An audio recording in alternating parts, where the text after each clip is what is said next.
বাংলাদেশের প্রধানমন্ত্রী হয়েছেন। তারই নেতৃত্বে আমরা যে কদিন আমরা বেঁচে আছি, যে কদিন দায়িত্বে থাকবো, আমি দোয়া চাই নিষ্ঠার সঙ্গে, সততার সঙ্গে, দেশপ্রেমের সঙ্গে যারা কাজ করে তারাই আল্লাহর কাছে সমাদৃত হয়।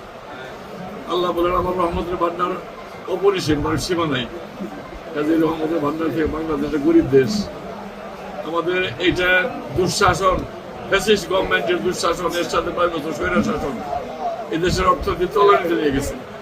এইখান থেকে উত্তরণে মানুষের আশা বেশি, আমাদের সোর্স কম।